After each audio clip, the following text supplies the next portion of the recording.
बिस्मिल्लाहिर्रहमानिर्रहीम। मैं दानियाल हसन आपसे अपना इतालिया के पेज के ज़रिए मुखातिब हूँ।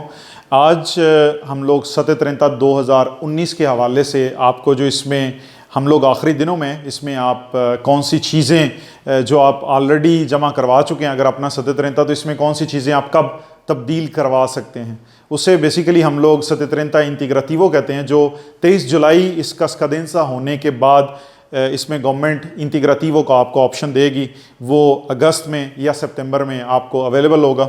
इसमें उन तमाम दोस्तों के लिए जो 7/30 अप्लाई नहीं कर सके वो बिल्कुल भी परेशान ना हो। उनके लिए एक मोडेलो उनिको per le persone fisiche वो एक टर्म एग्जिस्ट करती है।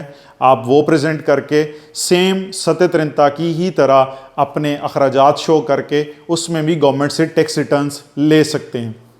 इसमें वो दोस्त जिन्होंने सोस्टिट्यूटो के ज़रिए किया है, यानी कि जिनका जो किसी कंपनी में काम कर रहे हैं और उन्होंने बूस्ते पागे में पैसे लेने थे, उन्हें इंशाल्लाह जो जुलाई का बूस्ता अगस्त में आपको मिलेगा उसमें आपको पैसे आ जाएंगे। अगर कंपनी ज़्यादा बड़ी नहीं तो वो आपकी 3 या 5 एक साथ भी कर सकते हैं।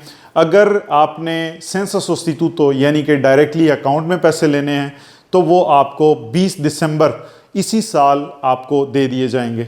अगर उसमें कुछ आपने फाल्सा डिक्लेरेशने के हवाले से कुछ उसमें अगर मामलात आ जाते हैं, यानी कि अगर आपने कोई ऐसी चीज़ डिक्लेयर कर दी है जिसका असलियत से कोई लेना देना नहीं था, तो उस हवाले से आपकी वो पेमेंट ब्लॉक भी हो सकती है, लेकिन वो नेक्स्ट ईयर तक उसमें भी रत्तीफ़िका करके उसे आपको क्लियर कर दी जाएगी।